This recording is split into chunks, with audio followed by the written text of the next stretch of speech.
Welcome to another deep dive into the darkest corners of the Fallout universe. I'm glad you're here, because what I'm about to tell you changes everything you thought you knew about the Wasteland. Today, we're investigating a conspiracy that's been hidden for 2 centuries. What if the Great War never actually ended? Everyone believes the nuclear exchange lasted 2 hours on October 23rd, 2077. China and America destroyed each other, and both governments died in the fire. But what if that's exactly what they wanted you to think? Chinese submarines still operational after 200 years.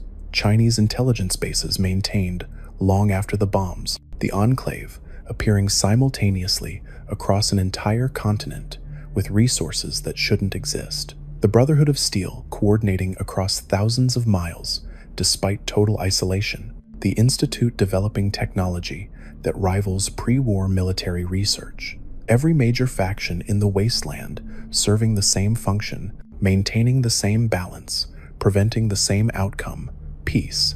This isn't coincidence. This is design. This is evidence of a shadow war that's been prosecuting itself for 2 centuries, using all of us as pawns in a conflict we never knew we were fighting. And if you genuinely enjoy this kind of dark storytelling, consider subscribing and liking the channel, but only if you like the content, because there are more secrets buried in the Wasteland than you can imagine, and someone needs to dig them up before the ghosts of the old world bury them again. I need you to listen. I need someone out there to understand what I've found before they find me. My name doesn't matter anymore. What matters is the truth I've uncovered, buried under 2 centuries of lies and misdirection. They told us the Great War lasted 2 hours, October 23rd, 2077. The bombs fell. China and America destroyed each other in a brief nuclear exchange that scorched the earth and ended civilization as we knew it. That's what everyone believes. That's what I believed for years, as I scavenged through the ruins, as I watched settlers struggle to build something from nothing, as I listened to the old ghouls tell their stories of the day the sky caught fire. But they lied to us, all of them. The Great War never ended. It's been going on for 200 years, right under our noses, and we've all been pawns in a conflict we didn't even know we were fighting. I know how this sounds. I know you're thinking I've lost my mind, that the radiation finally cooked my brain, that I'm just another Wasteland conspiracy theorist seeing patterns in the chaos. But I have proof. I've seen things, found things, that don't make sense unless you accept one terrible truth. The powers that started the war, both of them, they survived. They're still out there. They're still fighting. And every faction, every settlement, every so-called independent group in this Wasteland has been dancing on strings pulled by ghosts from the old world. Let me start with something simple, something you can verify yourself if you're brave enough or foolish enough to look. The Chinese submarine in Boston Harbor, the Yangtze. Most people who've seen it think it's just another relic, another piece of pre-war junk rusting away in irradiated water. Some kid near the Shamrock Tap House talks about a sea monster. People laugh, but that submarine is operational. 200 years after the bombs fell, and it still has power, still has functional systems, still has a ghoulified captain who's been waiting all this time. Captain Zhao. I met him, talked to him. He told me he fired his missiles on October 23rd, following orders from Chinese Naval Command. He struck a mine, got stranded, and his reactor leak turned him and his crew into ghouls. That's his story. That's what he wants you to believe. But here's what bothers me. Here's what kept me awake for weeks after that conversation. His submarine still works, not just the lights or some basic systems. The reactor can be fully repaired. The weapons systems are intact. The navigation equipment is functional. This isn't a derelict. This is an active military vessel in standby mode. 200 years. Think about that. 200 years of saltwater corrosion, radiation exposure, and zero maintenance. And yet with just a few replacement parts, the entire submarine can be restored to operational status. That's not possible unless someone designed it to last, unless someone planned for a very long war. And he's not alone. There's another Chinese submarine off the coast of Point Lookout. the SSN-371A. I found documents about it, classified files that somehow survived the war in military installations that should have been looted clean decades ago. This submarine was on a surveillance mission before the war. It sank. The US military was trying to recover it when the bombs fell. But here's the thing. The recovery operation had fresh supplies. The security was still active. Chinese intelligence was still trying to destroy it to keep the Americans from analyzing its technology. Fresh supplies 2 centuries after the war, active security protocols, intelligence operations that never stopped. What do you think really happened here? Drop your thoughts in the comments. I'd like to know if I'm the only one who feels this way. I started digging deeper after Point Lookout. That place is a nightmare for other reasons, but while I was there, I found the Homestead Motel, Room 1D. There was a terminal inside with instructions, coordinates, passwords, the whole setup for a Cold War spy operation, dead drops, encoded messages, safety deposit boxes in the local bank. This wasn't just old equipment left behind. This was an active intelligence network, maintained and updated long after the bombs fell. The mission briefing was clear. Agent Zhang was ordered to destroy the submarine before the Americans could analyze it. Agent Yang had the self-destruct codes. The entire operation was sophisticated, professional, and designed to continue functioning even without direct oversight from command. This is how deep state intelligence networks operate, with redundancy, with autonomy, with the expectation that the war would go on, and it did go on.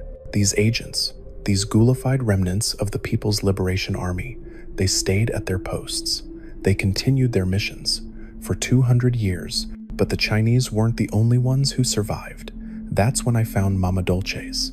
On the surface, it looks like any other pre-war industrial site, a food processing plant. Factories like this are scattered all over the wasteland, picked clean by scavengers, inhabited by raiders or super mutants or feral ghouls. Nothing special, except Mama Dolce's was never just a food processing plant. It was a Chinese intelligence front, multiple locations, from Morgantown to Arlington, all operating under the cover of an all-American business. They shipped weapons into the country, disguised as food shipments. They ran propaganda radio stations. They coordinated infiltration operations. And beneath the Morgantown facility, they built the Fujinia intelligence base. I've been inside. The bunker is massive. Research labs, manufacturing facilities for Liberator robots and stealth technology, barracks for special operations forces, communication arrays, and most importantly, terminals with operational data that was being updated right up until the moment the bombs fell. This wasn't just a spy outpost. This was a command and control hub for an invasion force. The cover story was Operation Trinitite. The Chinese were supposed to be targeting factory cities and nuclear silos in West Virginia. But here's what the terminals revealed. They failed to find the factory cities because the intelligence was wrong, deliberately wrong. Someone fed them false information.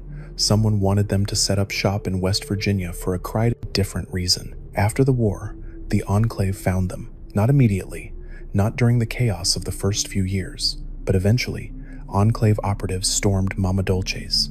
They killed the Chinese soldiers who had held out for decades. They took over the facility.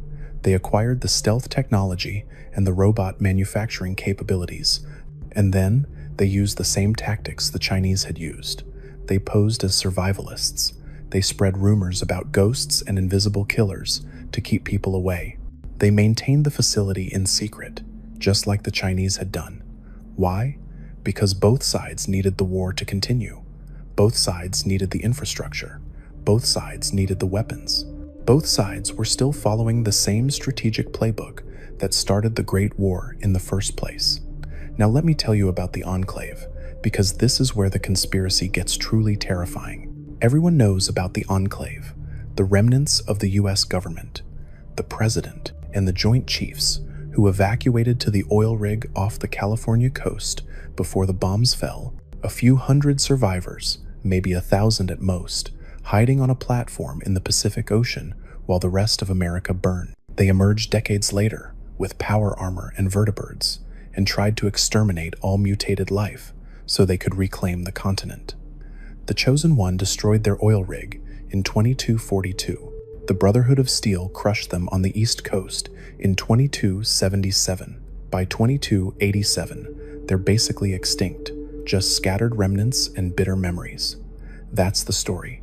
That's what everyone believes. But let me ask you something. How does a faction of a few hundred people, isolated on an oil rig with no significant manufacturing base, produce multiple suits of advanced power armor, dozens of vertibirds, energy weapons, and enough ammunition and supplies to wage war on two fronts across an entire continent? How do they have bases in California, in the capital Wasteland, in Chicago, all communicating and coordinating without any of them knowing the others existed until after the oil rig was destroyed? How does the presidential line of succession continue for 200 years, with multiple presidents taking office and governing according to constitutional protocols, unless the government was much, much larger than they claimed? The oil rig wasn't the whole enclave.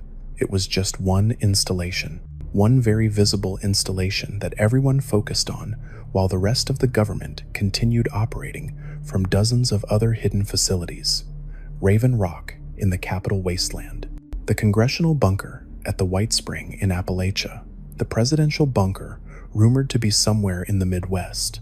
These aren't backup facilities. These are continuity of government installations designed to keep the United States operating even after total nuclear devastation. And they did. They've been operating this whole time. Think about it. The Enclave in Appalachia had access to nuclear launch codes. They had satellite uplinks. They had MODIS, an artificial intelligence designed to ensure the continuation of American government operations. And what was Secretary Eckhart's plan? To continue the war against China, to use the nuclear weapons they still controlled to finish what they started. He failed. Internal conflict killed him and most of his people, but the infrastructure remained, the satellites remained, the communication networks remained, and somewhere out there, other Enclave installations were still following their mission parameters. Maintain continuity of government, preserve American sovereignty, eliminate the communist threat. The oil rig was a decoy. It had to be, because when you look at the timeline, when you track the movements and the communications, the Enclave is too big, too organized, too well supplied to be just a handful of survivors on a platform in the ocean. They had to have had access to mainland facilities, to supply depots, to manufacturing centers. They had to have had thousands of personnel, not hundreds, all following a chain of command that stretched back to before the war. And if the American government survived in that kind of scale and secrecy, maintaining military operations for 2 centuries, then what about the other side? What about China? The submarine in Boston Harbor is still operational. The submarine off-point lookout had a mission. The intelligence base under Mama Dolce's was still being supplied and maintained years after the bombs fell. Chinese Special Operations Forces, still in position, still following orders, still believing they were fighting for the People's Republic. But who was giving those orders? I found something in the Fujinia intelligence base. A transmission log, encrypted, but I managed to crack it with some pre-war decryption software I pulled from an old military terminal. The log showed regular communications between the Fujinia base and other sites. Not just before the war, after.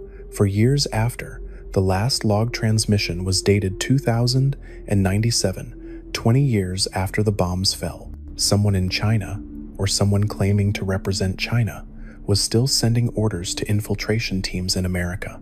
Someone was still coordinating intelligence operations. Someone was still prosecuting the war. And if they survived for 20 years, who's to say they didn't survive longer? Who's to say they're not still out there? I started cross-referencing everything I could find. Every terminal entry, every holotape, every scrap of intelligence data from pre-war and post-war sources. And the more I looked, the more patterns I found. Patterns that suggest both governments not only survived the Great War, but planned for it, prepared for it, and structured their continuity operations to ensure the war would never truly end. The Vault experiments, for instance. Everyone knows Vault-Tec ran horrible experiments on the Vault populations: behavioral control, disease exposure, isolation studies. It was monstrous. But why? The official story is that the Vaults were supposed to be social experiments to prepare for space colonization or some other grand project. But here's another explanation. Intelligence gathering. You want to know how populations respond to different stressors? You run controlled experiments. You want to test behavioral modification techniques? You need test subjects. You want to see what happens when you expose large groups to FEV or radiation or psychological manipulation? You build vaults. The Enclave had access to all the Vault-Tec data, all of it, every experiment, every result, every bit of information on how to control, manipulate, and engineer human populations. That's not data you collect for rebuilding civilization. That's data you collect for waging war, for counterinsurgency, for population control in occupied territories. And the Chinese? They had the Shi in San Francisco, descendants of a submarine crew who made it to shore and built their own society. But the Shi aren't just survivors. They're organized. They're technologically advanced. They've maintained Chinese language and cultural identity for 200 years in the middle of what used to be America. And they're not the only Chinese survivors. There are ghouls throughout the Wasteland who refuse to talk about their pre-war lives, who still speak Chinese when they think no one's listening, who watch and wait and never quite integrate with the other survivors. Are they just remnants, traumatized refugees from a lost world? Or are they sleeper agents, waiting for activation codes that might never come? Or worse, waiting for codes that have already come? I'm running out of time. The people I've shown this evidence to, they've disappeared, vanished. No bodies, no traces, just gone. I don't know if it's the Enclave, or the Institute, or the Chinese, or something else entirely. But someone doesn't want this information getting out. Someone wants us to keep believing the war ended in 2077. Someone wants us to stay blind to the fact that we're still fighting it. The Brotherhood of Steel. Everyone thinks they know what the Brotherhood is. A military organization obsessed with hoarding technology, founded by Roger Maxson after he discovered the FEV experiments at Mariposa Military Base and broke away from the US Army. They preserved military discipline and structure through the apocalypse, spreading across the wasteland to collect and safeguard dangerous technology. That's the official history. That's what they tell recruits. But I started noticing things that don't add up. Little details that become glaring contradictions when you look at them closely. First, the coordination. The Brotherhood has chapters across the entire former United States: California, Illinois, Montana, the capital Wasteland, the Commonwealth, and somehow, despite 2 centuries of isolation, despite the collapse of all communication infrastructure, despite having no way to maintain contact across thousands of miles of irradiated wasteland, they all follow the same organizational structure. They all use the same ranks. They all follow the same codex. They all have the same mission parameters. How? How does that level of organizational consistency survive 200 years of isolation without any contact between groups? Unless they weren't actually isolated. I found a satellite uplink station in the Commonwealth. Old technology, pre-war hardware that somehow still functions. It was being guarded by Brotherhood patrols, not just guarded, maintained.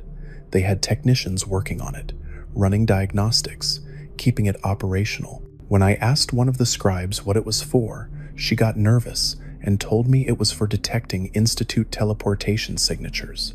That's a lie. The equipment is too old, too specialized.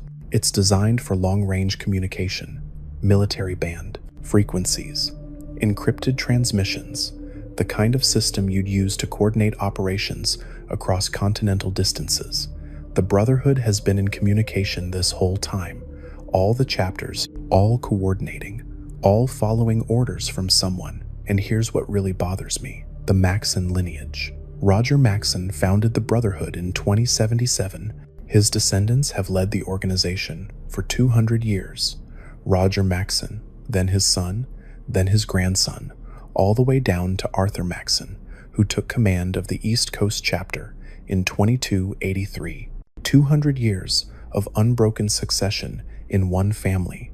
That's not normal. That's not how military organizations work, even when they try to establish dynasties. Someone, somewhere, has been ensuring that power stays in that family. Someone has been maintaining the legitimacy of that bloodline across generations. That requires documentation, record-keeping, a system of verification that can confirm bloodlines across centuries. That requires infrastructure that shouldn't exist in the Wasteland unless it's not Wasteland infrastructure, unless it's continuity of government infrastructure. I think the Brotherhood of Steel isn't a breakaway faction. I think they're still part of the U.S. military. I think Roger Maxson's break from the army was theater, a cover story to create a parallel command structure that could operate independently while still following strategic directives from higher up the chain. Think about their mission: control all advanced technology, prevent it from falling into the wrong hands, keep dangerous weapons away from Wastelanders and potential enemy forces. That's not the mission of a preservation society. That's the mission of a counterintelligence operation. That's area denial. That's preventing the enemy from acquiring strategic assets. The Brotherhood hoards technology, but they also catalog it. They record everything they find, every piece of pre-war tech, every weapon system, every piece of equipment. They maintain detailed records, and they transmit those records somewhere, to someone. And their wars. Look at their wars. The Brotherhood fights the Enclave, but they only fight specific Enclave factions, the ones that went rogue, the ones that deviated from acceptable parameters. President Eden wanted to use modified FEV to exterminate all mutated life. The Brotherhood stopped him. Why? Because he was threatening to win the war. He was threatening to actually end it, to create a victor, to break the stalemate. That couldn't be allowed. The war has to continue. The Brotherhood fights the Institute, but only when the Institute starts replacing people, starts infiltrating positions of power, starts threatening to destabilize the balance. Not because synths are an abomination, because the Institute was getting too powerful, too independent, too close to establishing real control over the Commonwealth. Every Brotherhood campaign serves the same purpose: maintain the status quo, prevent any faction from becoming dominant, keep everyone fighting, keep the war going. And the NCR, the New California Republic, the largest, most successful post-war nation in the Wasteland, built from the survivors of Shady Sands, growing to encompass most of California and beyond. They have a government, they have an army, they have taxation and infrastructure, and all the trappings of a real nation-state. But who helped them get started? Who gave Vault 15 the all-clear signal to open? Who provided them with the GECK technology that let them turn the Wasteland into farmland? The Enclave had access to all the vault controls. The Enclave could send signals to any vault in the system. The NCR thinks they built themselves. They think they're independent. But I found documents suggesting the Enclave allowed them to develop, even encouraged it, because they needed a functioning society to eventually absorb back into the reformed United States. They needed test cases for post-war governance. They needed to see which models would work, and what happens when the NCR starts getting too successful, when they start expanding too fast, when they start threatening to actually unite the West Coast. Suddenly, they're at war with the Legion, Caesar's Legion, a brutal slave-holding empire built on the ruins of Arizona and New Mexico. They reject all technology. They crucify their enemies. They're led by a former follower of the apocalypse who supposedly read some old books about Rome and decided to build a new empire. That's the surface story. But Caesar's tactics, his strategic thinking, his understanding of asymmetric warfare and psychological operations, that's not something you learn from old books. That's something you learn from military intelligence training. Caesar uses dialectics. He understands Hegelian philosophy. He talks about synthesis emerging from conflict between thesis and antithesis. That's Chinese strategic thinking. That's Maoist theory. The idea that continuous conflict drives historical progress, that contradictions must be maintained and managed rather than resolved. What if Caesar wasn't just inspired by history books? What if he was recruited, trained, pointed at the NCR, and told to create a credible threat that would keep them from becoming too stable, too peaceful, too unified? The Legion keeps the NCR at war. The war keeps both sides focused outward instead of building inward. The conflict maintains perfect strategic tension, neither side able to achieve decisive victory, both sides locked in endless combat that consumes resources and prevents either from focusing on reconstruction. It's the same pattern everywhere. The Minutemen start rebuilding the Commonwealth, creating settlements, establishing trade routes. Suddenly, there are super mutant attacks, raider raids, institute infiltrations. Every time someone tries to build something lasting, something peaceful, a threat emerges to tear it down. And those threats aren't random.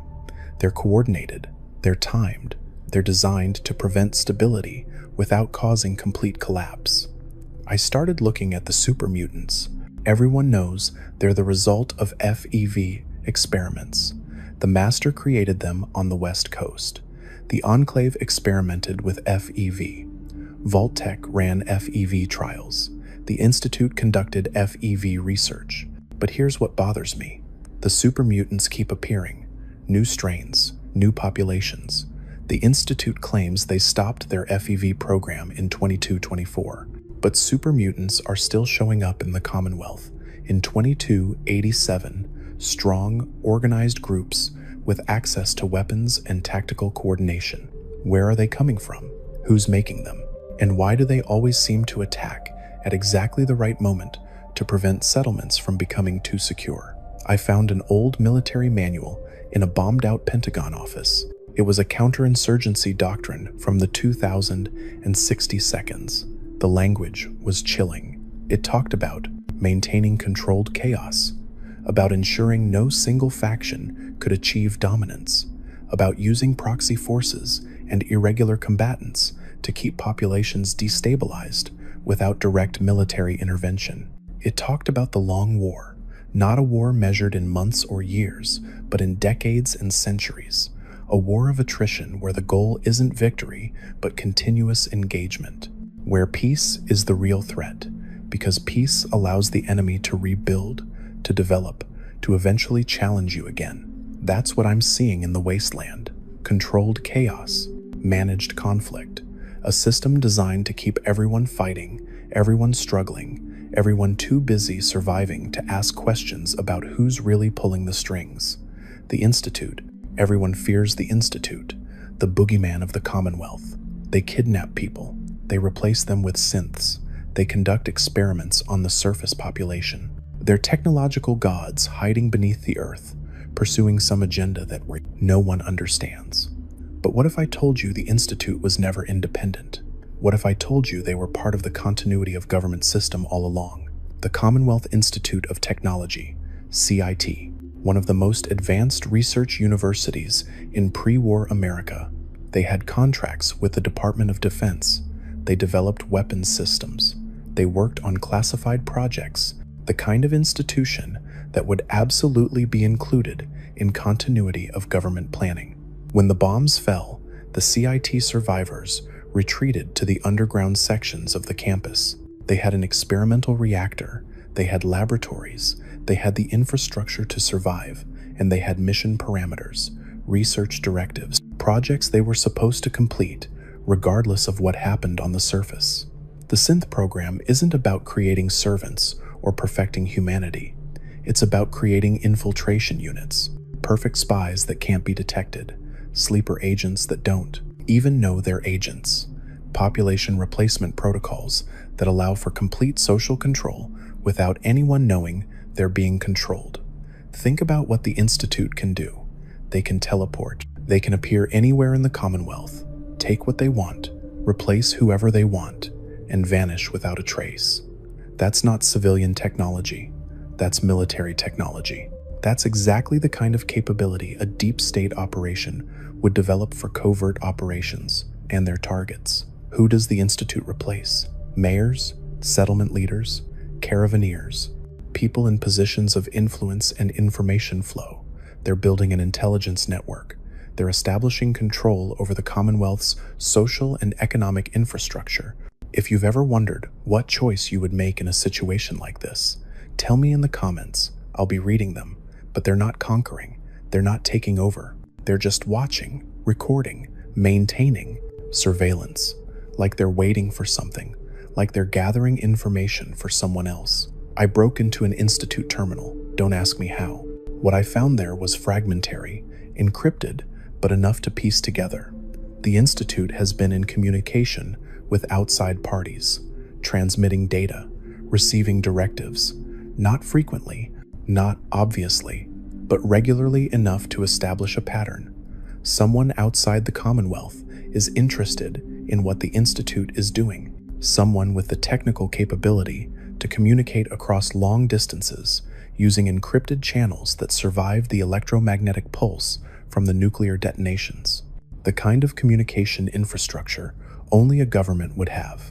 And the FEV research, everyone thinks the Institute stopped that program because it failed, because they couldn't get clean enough DNA to work with until they stole Sean from Vault 111.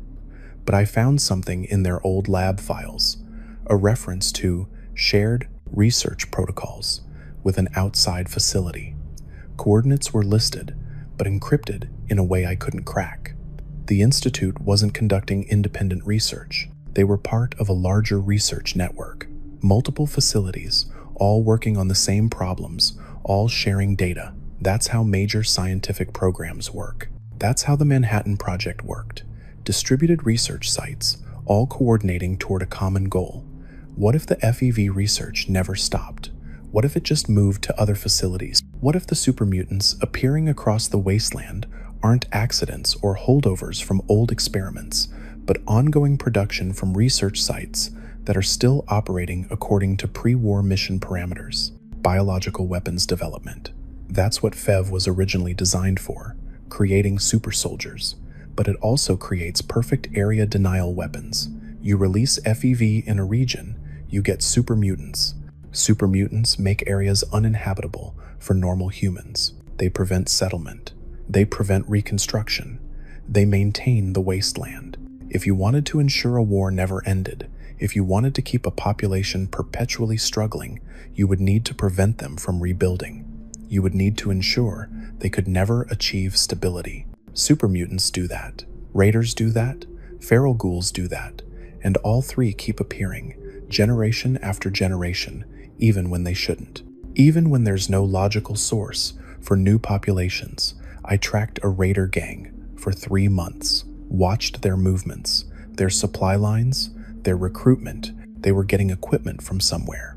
Pre-war military hardware, not scavenged gear, new production, ammunition that showed no signs of age. Weapons that had been manufactured recently, using old military specs. Where did it come from? Raiders don't have manufacturing capabilities. They barely have agriculture. Yet somehow, they have assault rifles and combat armor and enough ammunition to wage constant war on settlements. Someone is supplying them. Someone is keeping them armed and dangerous. Someone needs them to keep attacking, keep destabilizing, keep preventing any real peace from taking hold. The evidence is everywhere once you start looking. Communication networks that shouldn't function but do. Supply chains that shouldn't exist but operate smoothly. Coordination between groups that have no reason to coordinate. Technology that appears in places it shouldn't be, maintained by people who shouldn't have the knowledge to maintain it. It's a machine, a vast, invisible machine built before the war and still running 200 years later, still following its programming, still prosecuting a conflict that was supposed to end in 2 hours but was designed to last forever. The Great War wasn't a failure of diplomacy. It wasn't an accident. It was the intended outcome. Both sides wanted it. Both sides prepared for it. Both sides built the infrastructure to ensure they could keep fighting long after the bombs fell and the cities burned and everyone else died. They didn't want peace. They wanted eternal conflict. Because conflict justified their existence. Conflict justified their power. Conflict meant they would always be necessary, and we're the ones paying the price. We're the ones dying in the wasteland, thinking we're fighting for survival, for resources, for territory, for ideology, not knowing that every fight, every battle, every war between factions is just another move in a game that was set up before we were born and will continue long after we're dead, unless someone stops it, unless someone exposes it, unless someone makes people understand that the real enemy isn't the raiders or the mutants or the opposite faction. The real enemy is the war itself, and the ghosts who keep it going. I need to tell you about the number stations before they cut my transmission, before whatever's been tracking me finally catches up. You ever tune your Pip-Boy radio to the far end of the frequency spectrum, past Diamond City Radio, past the classical station, past all the normal broadcasts? There's something down there, static, mostly. But within that static, if you listen carefully, there are patterns, repeating sequences, numbers read in monotone voices, both English and Chinese. Numbers stations, they existed before the war. Covert communication channels used by intelligence agencies to send encrypted messages to field operatives. One-way broadcasts that couldn't be traced back to the source. The messages meant nothing unless you had the cipher, just random numbers to anyone else. They're still broadcasting. 200 years later, someone is still sending those messages, and somewhere out there, someone is still listening, still decoding, still following orders that come through in sequences of numbers that mean nothing to the rest of us. I recorded hours of these transmissions.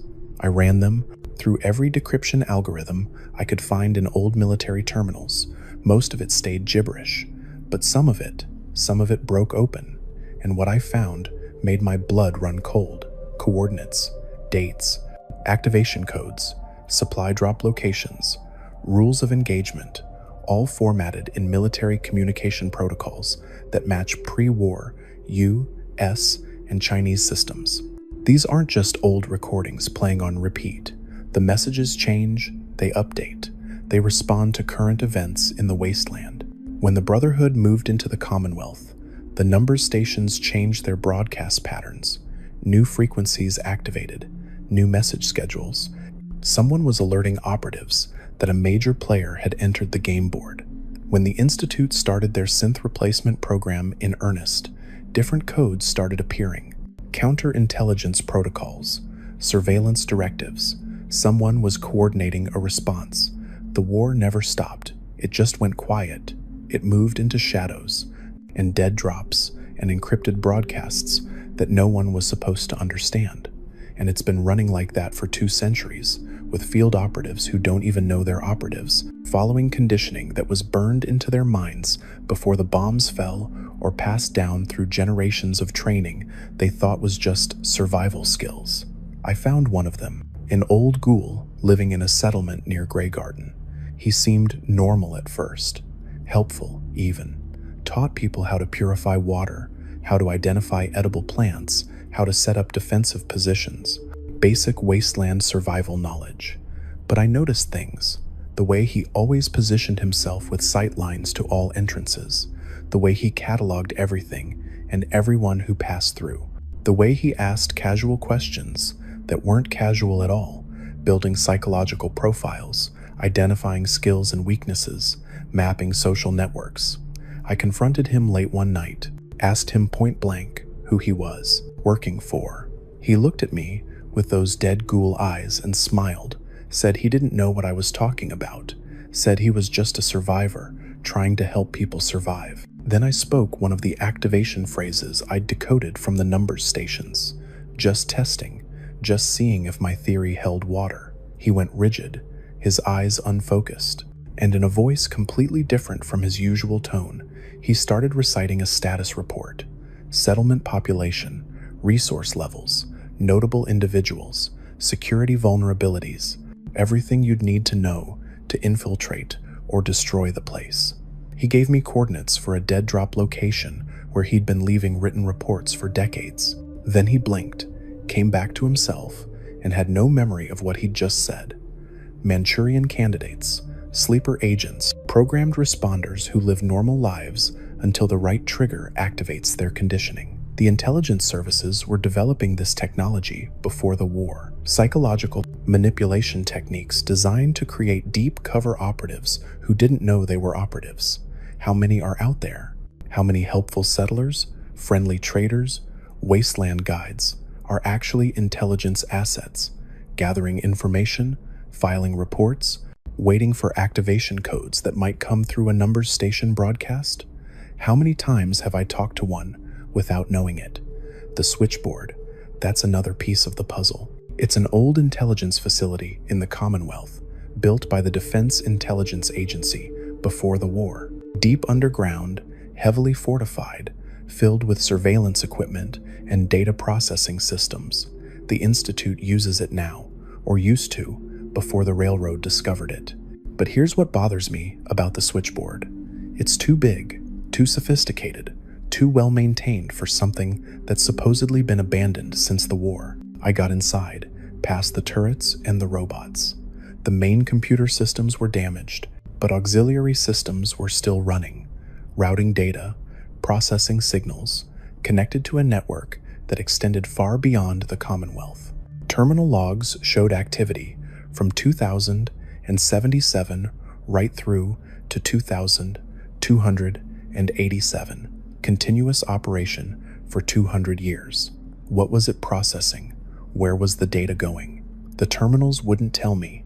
The encryption was military grade, and most of the files had been purged or corrupted, but I found fragments, references to SIGINT coordination, signals intelligence, references to asset tracking, and deep cover network maintenance. The switchboard was a node in a larger intelligence network, and that network is still operational, still collecting data from across the wasteland, still coordinating operations, still prosecuting the war. I think the aliens might even be involved. Stay with me here. The Zetans. Everyone who's encountered them knows they're real. They've been abducting people, conducting experiments, observing Earth. But why? What's their interest in our destroyed world? What if they're not aliens at all? What if they're deep reconnaissance units from one side or the other? Advanced technology, disguised as extraterrestrial to provide plausible deniability, operating from orbital platforms that survived the war, monitoring, intervening when necessary to maintain the balance. Think about their actions. They abduct people with valuable knowledge or unique capabilities. They conduct medical experiments. They study combat effectiveness. That's not scientific curiosity. That's military intelligence gathering. That's exactly what a government cut off from ground assets would do to maintain awareness of surface conditions and their technology. Yes, it's advanced, but is it really beyond human capability? Or is it just classified military research that was completed before the war? Directed energy weapons, cryogenic suspension, advanced aircraft, all of these things were being researched in the 2070 seconds. Who's to say they weren't perfected and deployed to orbital stations as part of the continuity of government protocol? I know how this sounds. I know I'm connecting dots that might not connect, but the pattern is there. Every major faction, every significant group in the Wasteland, they all serve the same function. They all maintain the same equilibrium. They all prevent peace. The Shi in San Francisco descended from a Chinese submarine crew, but they're too organized, too technologically advanced to just be survivors. They maintained military discipline. They maintained Chinese cultural identity. They built a functioning society with advanced capabilities, and they just happened to occupy a strategically significant port city on the West Coast. Are they survivors, or are they an occupation force that's been waiting 200 years for reinforcement that never came, or reinforcement that did come, quietly, without anyone noticing? Hoover Dam, critical infrastructure, power generation for the entire region. The NCR wants it. The Legion wants it. Everyone fights over Hoover Dam. But here's something nobody talks about. There were Chinese operatives there before the war. Infiltrators. How did they know Hoover Dam would be important 200 years later? How did they identify it as a strategic objective? Unless they had intelligence about long-term war planning. Unless they knew the war wasn't going to end in 2077. Unless they were positioning assets for a conflict that was expected to last centuries. Every piece of evidence points to the same conclusion. The 2-hour nuclear exchange was just the opening move. Both governments survived. Both maintained their command structures. Both continued prosecuting the war through covert means, proxy forces, and strategic manipulation, and the radiation. Let's talk about the radiation. 200 years. That's how long it's been since the bombs fell. Radiation decays. We know this. We have pre-war data on half-lives and environmental recovery times. By 2287, most areas should be habitable. Background radiation should be manageable. The world should be healing. But it's not. Radiation is still intense in many regions. Hotspots that make no sense based on where the bombs fell. Areas that get more radioactive over time instead of less. Entire zones where nothing can live, where the rads keep climbing year after year. What if someone is maintaining the radiation?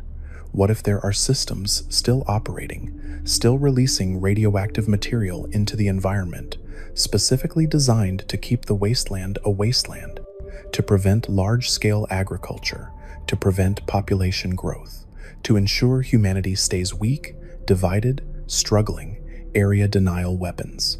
The perfect tool for a forever war. You don't have to actively fight if the environment does the fighting for you. You just have to maintain the environmental weapons, keep them running, keep them poisoning the land, and nobody even knows to look for them because everyone assumes the radiation is just leftover from the war. I found one. Pure luck, really. I was tracking a radiation storm, trying to get to shelter, and I saw something. A facility, half buried, that didn't match any pre-war construction I'd seen. It was generating an electromagnetic field, and at the center of that field was a device that was actively processing and dispersing radioactive material. I couldn't get close enough to examine it properly. The rads would have killed me in minutes, but I could see enough. It was sophisticated, purpose-built, and it was maintained. Someone or something had been servicing it, keeping it operational, ensuring it continued its function. There are probably dozens of these scattered across the wasteland. Hundreds, maybe, all working together to keep the world poisoned, to keep humanity from recovering, to maintain the conditions necessary for eternal conflict. If this story has kept you listening this far, and you want more of these dark confessions from the wasteland, hit that subscribe button. It tells me someone out there is still paying attention to warnings like these. The bottle caps. Even the economy is part of this. Who decided bottle caps would be currency? It seems random, organic, something that just emerged from barter necessity. But think about what bottle caps represent. A completely decentralized currency that can't be controlled by any government, that can't be inflated or deflated, that can be manufactured by anyone with access to bottling facilities. In other words, the perfect currency for maintaining economic chaos, for preventing any faction from establishing monetary control, for ensuring trade remains localized and fragmented, for keeping the wasteland economically divided, and who has access to bottling facilities, who could produce bottle caps on an industrial scale if they wanted to. Any surviving industrial installation with power generation, any group with pre-war manufacturing knowledge, any organization that wanted to flood the market or create scarcity to manipulate regional economies. The whole system is designed. Every aspect of wasteland life that seems random or emergent is actually carefully maintained. The raiders are supplied, the radiation is sustained, the factions are balanced, the economy is managed, and nobody sees it because nobody looks up far enough to see the strings. I'm tired. I've been running for weeks now. Every time I stay somewhere too long, they find me.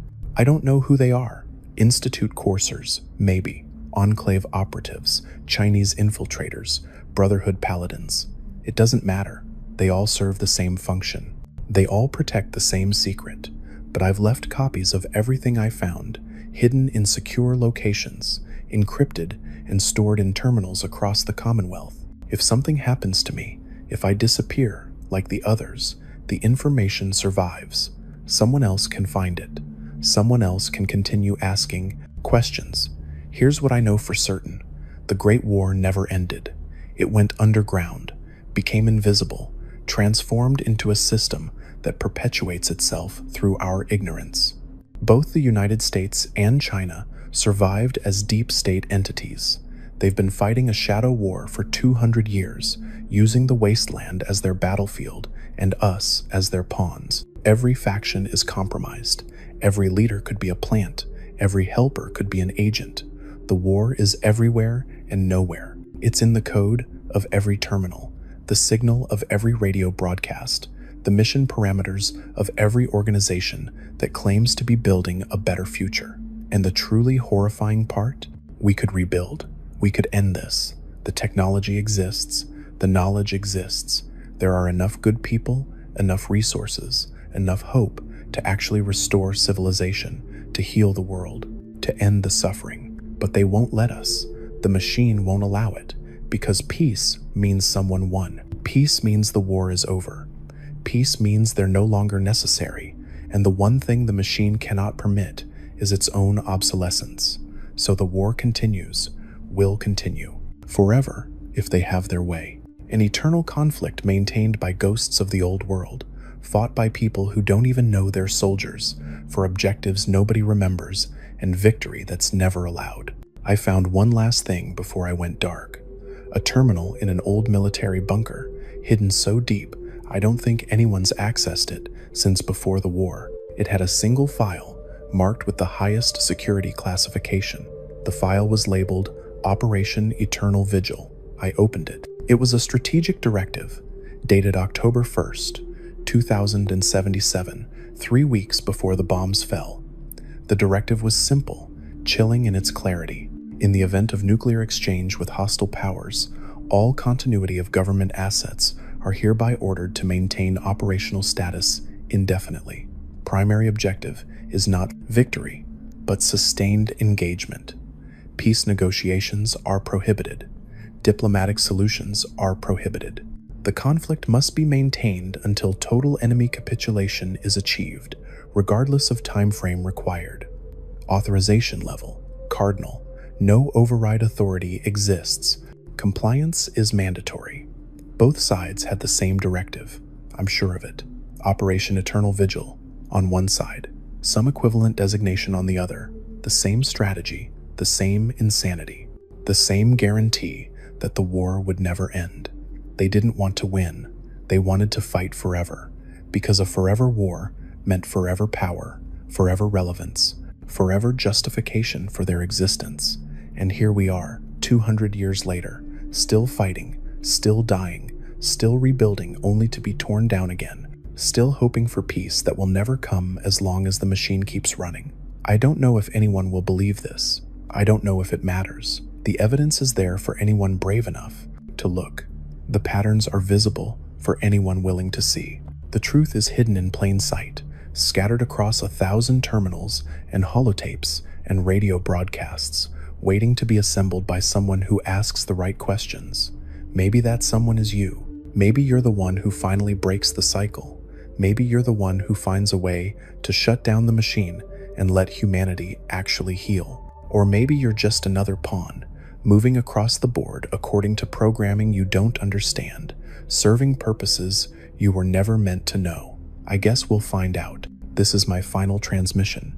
If you're hearing this, I'm already gone. They found me, or I found something I wasn't supposed to find, something that finally convinced them I was too dangerous to leave alive.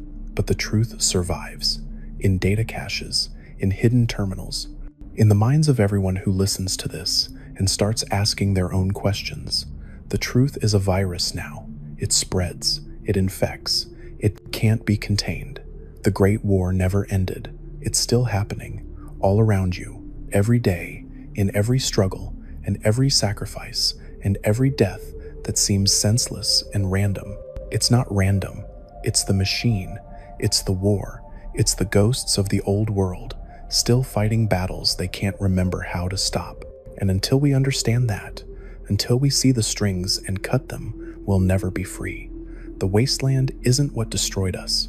We're still being destroyed, actively, deliberately, by forces that survived the apocalypse and decided eternal war was preferable to an uncertain peace. They made that choice for us, without asking, without explaining. They condemned generations to suffering and struggle and death, all to maintain a conflict that serves no purpose except its own continuation. That's the real horror of the Wasteland. Not the radiation, or the monsters, or the scarcity. It's that none of it had to be this way. We could have had peace. We could have had recovery. We could have had a future, but they took it from us, and they're still taking it every single day. Someone has to stop them. Someone has to end the war for real this time. Not just win it, but end the mechanism that perpetuates it. Destroy the machine, cut the strings, break the cycle. Maybe it's you. I hope it's you. Because if nobody does, if the machine keeps running, then we'll still be fighting this war 200 years from now and 200 years after that, forever. That's what eternal vigil means. Forever, unless someone finally says no. This is my testament, my warning, my plea. The Great War never ended. But maybe, just maybe, someone listening to this can finally end it. Good luck. You're going to need it.